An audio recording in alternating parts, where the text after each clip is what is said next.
Thanks so much for joining us here on this Wednesday. I'm Brooke Hash. New here at noon, the Department of Justice just announced it is moving to drop police reform agreements, otherwise known as the consent decrees, reached within multiple cities, including right here in Louisville. Those reforms were intended to address allegations of systemic and unconstitutional policing, as well as civil rights violations. Louisville became the focus of calls for reform following the police shooting of Breonna Taylor inside of her apartment back in 2020.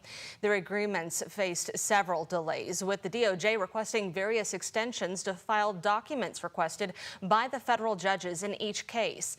In a news conference less than an hour ago, Mayor Craig Greenberg said despite the DOJ's decision, Louisville's metro government will still be moving forward with its consent decree, otherwise known as community commitment. While this is not the outcome we hoped for when we stood right here in December and announced the decree, it is an outcome that we have planned for. We as a city are committed to reform.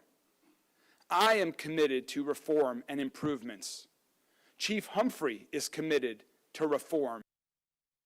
Now, that agreement includes the hiring of an independent monitor to assess the implementation of this decree, greater community input, and all other objectives previously included in that consent decree. The Civil Rights Division of the DOJ said it will also be taking steps to dismiss the Louisville and Minneapolis lawsuits with prejudice, meaning they will be permanently closed. In a statement, Herbert Dillon, the Assistant Attorney General for the DOJ's Human Rights Division, said consent decrees divest local control of policing from communities where it belongs, turning that power over to unelected and unaccountable bureaucrats. And we will have more on this development later on WHAS11 News today at 4 o'clock. We now move on to that monster tornado that devastated southeastern Kentucky Friday, killing 19 people. Take a look at this video from the London Corbin Airport showing the moment that tornado came through. The National Weather Service officially confirmed this week it was an EF4, nearly a mile wide. It stayed on the ground for more than 55 miles between Pulaski and Laurel counties, hitting peak winds of 170 miles an hour. Thankfully, the severe weather we anticipated last night only brought heavy rains to that same area. Governor Andy Beshear had issued mandatory evacuations for two of the hardest hit neighborhoods in Laurel County last night, worried about all the dangers of Friday's debris becoming deadly projectiles in yet another storm. Without internet access for the time being, a lot of homeowners like Tom Addington waited for officials to knock on their door, notifying them of that evacuation. I would rather stay home and protect my own property, but you can't protect it from nature. The mandatory evacuation ended around 11 o'clock last night. The governor said cleanup will cost tens of millions, but vows the state will stay the course to help communities rebuild. People are going to be carrying a lot of trauma and grief with them, and we've got to be there for them today, tomorrow, next week, next year, and over the years it takes to rebuild. The governor said 8 of the people injured during Friday's tornadoes are still in the hospital. At least 2 of them remain in critical condition. We are hearing from the loved ones of a fallen Laurel County firefighter who died protecting his family during that storm. Major Roger Leslie Leatherman served the county for 36 years. Andy Payton takes us back to London, Kentucky. What I've heard is that he wrapped himself around my sister, and that I guess when the tornado hit, that it just separated them. It's a big hit to our department.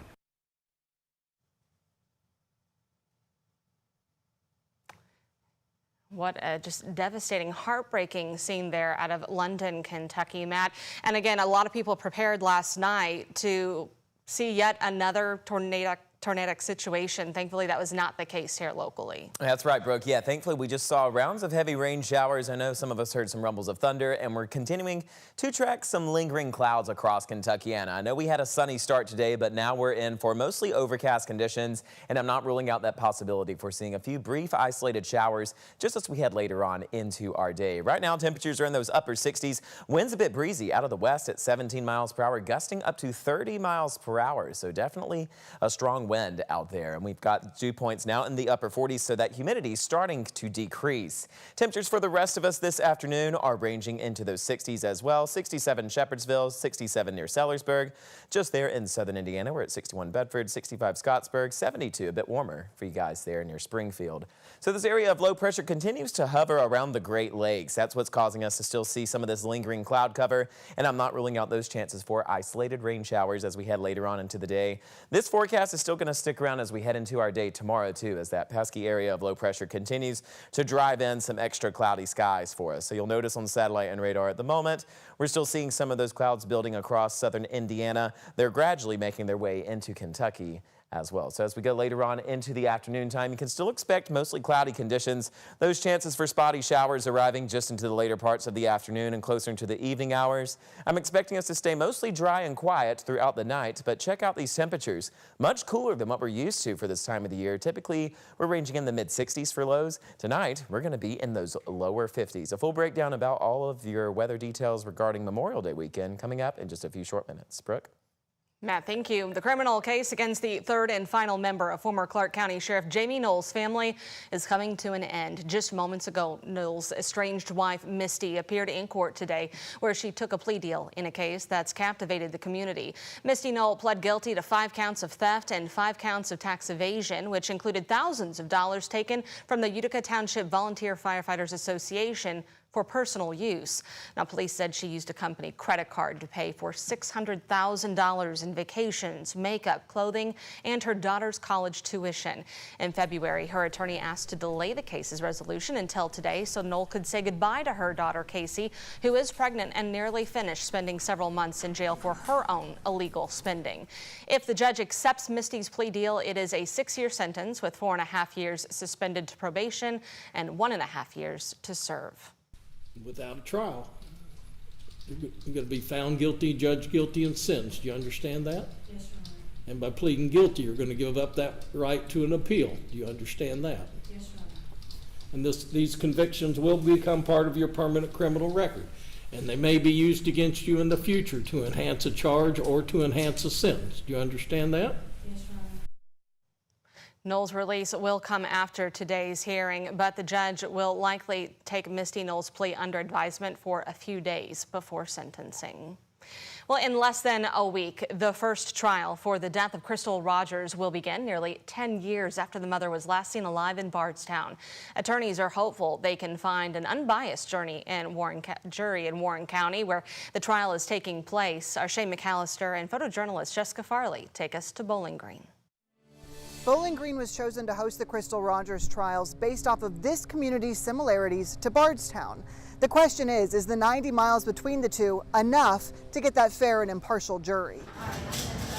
Lisa's 5th Street Diner sits on the edge of downtown Bowling Green. We have a lot of lawyers, we have quite a few judges, we have just about everybody here. It's less than a mile from the courthouse where Crystal Rogers' case will be presented in front of a jury. I heard about it, and I actually kind of kept up with it a little bit, but it seems so ongoing that I just, I lost touch with it. Elizabeth Baxter says she was surprised to hear the trial had been moved to her hometown, a corner of Kentucky she thinks is relatively familiar with the case. So I think a lot of people have a pretty good idea what's going on. Quick conversations with diners proved it. I'm glad they caught the people that were involved with it. Do you think that the defendants can get a fair and impartial jury here in Bowling Green?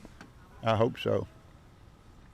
I hope so. Warren County court staff tell us they will call 85 jurors to the courthouse for questioning, hoping to find 14 without opinions on the case. Most everyone we talked to, If they're found guilty, I hope they get to spend their life in jail. had something to say. As for Liz at the diner, she knows they'll be busy. I mean, we're almost walking distance. And all eyes will be on Bowling Green. Shay McAllister, WHAS11 News, on your side. Now, Steve Lawson's trial is scheduled to start Tuesday morning at 9 o'clock. The other 2 men charged in this case, Joseph Lawson and Brooks Houck, will be tried together at the end of June. Louisville police need your help identifying this woman. They said she targeted an elderly shopper outside of the Hillview Walmart on April 23rd. Investigators said the woman followed the victim to the parking lot and then stole from her as she was loading items into her car. Detectives believe she was not alone. The suspect was seen leaving in a white SUV driven by another person. person who'd been circling the lot. If you have information on this woman, you are asked to call the anonymous tip line at 574 LMPD. The Jefferson County School Board is set to pick the new leader of JCPS at 5 p.m. on Thursday. That's according to School Board Chairman Dr. Corey Scholl. However, the choice will not be announced publicly until a contract is finalized, possibly by Friday. Both candidates addressed the public at 2 community meetings Tuesday, voicing their stances on a number of concerns, ranging from DEI to tax increases. Our Alex Dieterer and photojournalist Levi Hammer covered the give and take. Face to face with the JCPS public they want to serve for the first time, answering their burning questions. Former Columbia, Missouri Superintendent Dr. Brian Yearwood and current Lansing, Michigan School District Superintendent Ben Schuldiner up first. Will you clearly oppose or resist potential legislation that seeks to end diversity, equity, and inclusion initiatives? Yes. The key is to making it part of everything you do, so you actually can't just get rid of it. It's in how we grade, it's in how we hire, it's in how we run schools. And that's thoughtful, because then if there is something that comes from the federal government that says you can't ever use the word diversity ever again, we go, all right, well, we're already doing it. We must have diversity because each child comes with a unique personality, a learning style, ability. How can we address all that if we move diversity out and say, this is how we're going to teach everyone? You can't. You have to be able to take students where they are and grow them. And you can't do that if you don't have a diversity lens, if you don't have equitable practices within your school district. Then there'll be the haves and the have-nots. Do you support a tax increase? Yearwood softening his response from what he told WHAS11 in this exclusive interview on Monday. It's not, hey, let's go increase taxes. We must answer the question, why do we truly need a tax increase? Have we looked at all our inefficiencies in our district? And the only way a tax increase will be put out there is if it's collaboratively. We're probably gonna have to raise taxes. You know, that's just the deal. And, you know, I would love your support on that. One of Schuldiner's priorities as superintendent, changing the workplace environment in the district, citing toxic workplace environment feedback. We can't fix the culture of people wanting to work here and being positive here. The game's over anyway. So, you know, I think the number is like 23.5% of teacher turnover. That's way too high. And so we've got to address that as well. While Yearwood wants to implement a mentorship program, asking every teacher to choose 5 students to mentor. When a student, regardless of their background, knows that someone in that school truly cares about them, motivation goes through the roof. JCPS Board Chair Corey Scholl said a decision on who the next JCPS superintendent will be made by Friday. In Louisville, Alex Dieterer, WHAS11 on your side. Current JCPS Superintendent Dr. Marty Polio is retiring effective July 1st and will become president at Ivy Tech Community College, which is headquartered in Indianapolis.